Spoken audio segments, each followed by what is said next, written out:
Hey everyone, so we're going to make my simple breaded chicken. It's a really easy recipe that actually one of my friends, Jessica, who's in Florida, she's one of my greatest friends. She actually helped to teach me this recipe, and I've made a few little changes so that it's going to be really simple for you.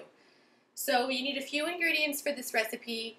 It's pretty foolproof if you pay attention to what you're doing, and it should taste really yummy in the end.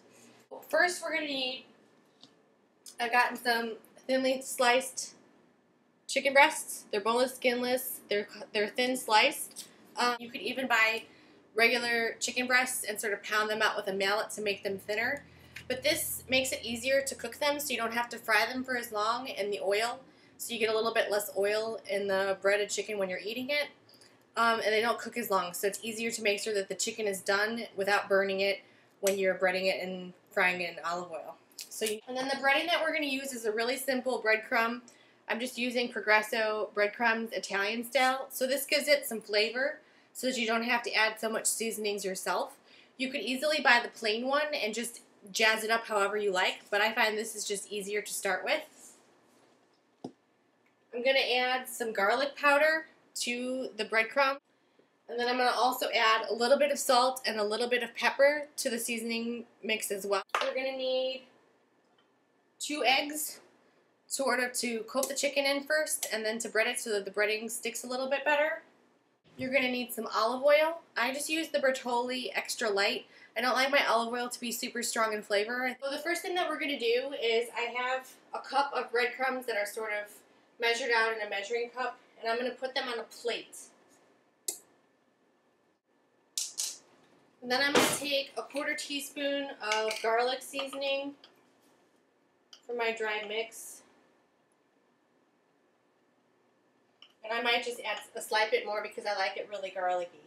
And I'm just going to sprinkle some pepper over the top of the seasoning. I like things in general pretty peppery and pretty garlicky, so it's all sort of dependent upon your personal preference. I'm going to put a little bit of salt over the top. And then I'm just going to use a spoon to sort of mix this all up. Now I'm going to take 2 eggs and I'm going to crack them onto another plate, a clean plate.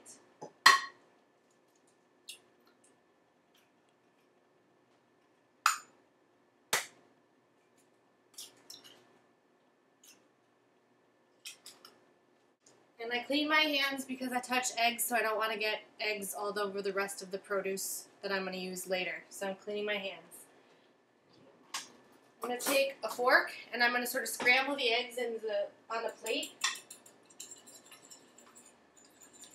So this mixture is what's going to make the breading sort of stick to our chicken. I'm going to also add a little bit of salt and pepper to this mixture. You want to season all the way whenever you're cooking anything. So you always want to season both sides. You don't want one-sided flavored cooking. I'm going to mix that up. So now I'm going to start heating my pan. I just have a sort of non-stick skillet here. So I'm going to put that on sort of medium-high. You don't want the oil too hot because then it's just going to splatter all over you, and that's never good. I'm going to take some of my olive oil, and I'm going to probably add enough so that the bottom of the pan is coated about, I don't know, 1/4 inch or so. It probably ends up turning out to be between 1/4 and 1/2 cup. I'm going to let that heat up. While you're doing that, it's good to turn on your oven. I have my oven turned on to 400 degrees. And this is so that when we cook the chicken, we don't have to cook it all the way in the oil so that we don't soak up more oil than necessary. So I cook the chicken so that it gets a nice crispy coating on the outside, and then I stick it in the oven so that it finishes cooking. This is especially necessary if you're going to use regular thick cut chicken breasts because it's going to take a long time to get the chicken fully cooked. So you need to finish it in the oven. So I have a pan, sort of a pan that has a little bit of like an inch depth to it, and I have sort of like a baking cooling rack that I'm going to use to stick on here so that I can put the chicken pieces on top, and any extra oil is going to drip off, and it's also going to keep the chicken really crispy on the outside so that it doesn't get sort of soggy while it's sitting here cooking in the pan. while it's like on the bottom. So this is a necessary item.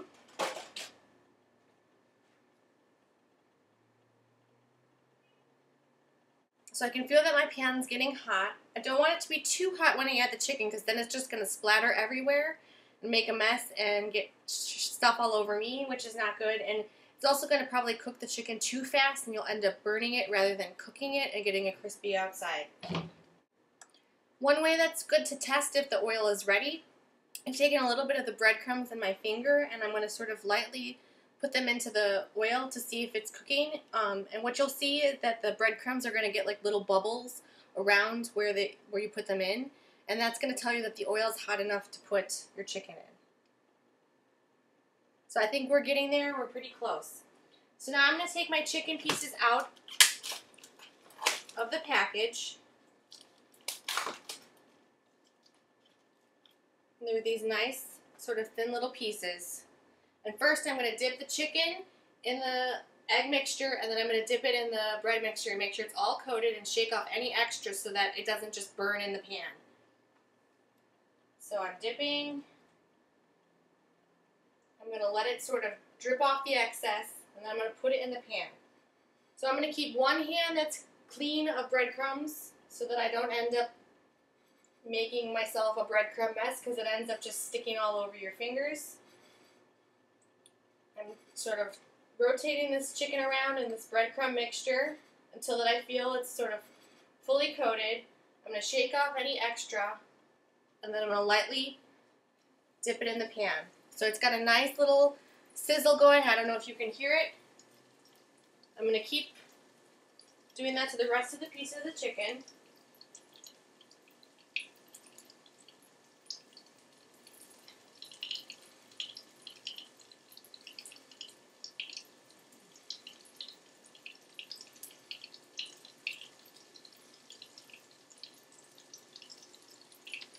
You also don't want to overcrowd the pan too much, so you want to make sure there is some pan to the bottom that you can see. Otherwise, the cooking temperature is going to go down. It's going to take longer for your chicken to get crispy.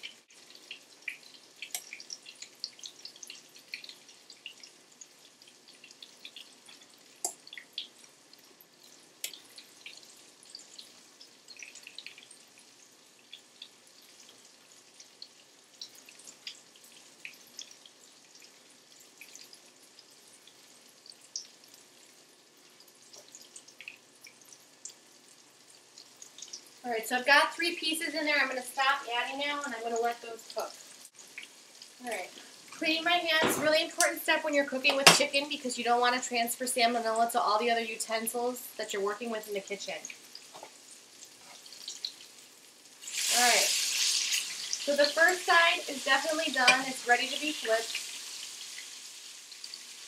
So I have a pair of tongs that I'm using to do that. And sort of this is what the chicken looks like as it's cooking. You can see that it's brown on one side. You don't want to burn it, but you definitely want to get like a crispy coating on the outside.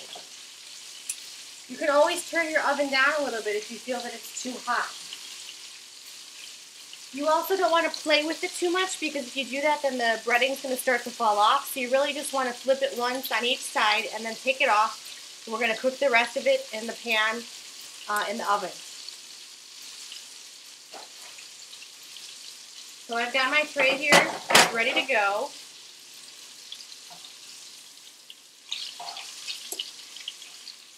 The first piece is done. This goes really quickly. That's why this recipe is so fantastic because it doesn't take that long to actually fully cook the chicken.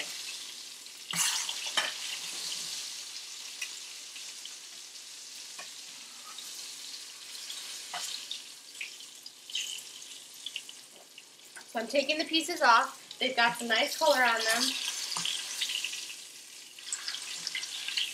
I'm going to stick them on my tray, and then I'm going to turn the heat down on my oil because I don't want it to keep heating and getting super, super hot. And now I'm going to return to sort of making the rest of the chicken.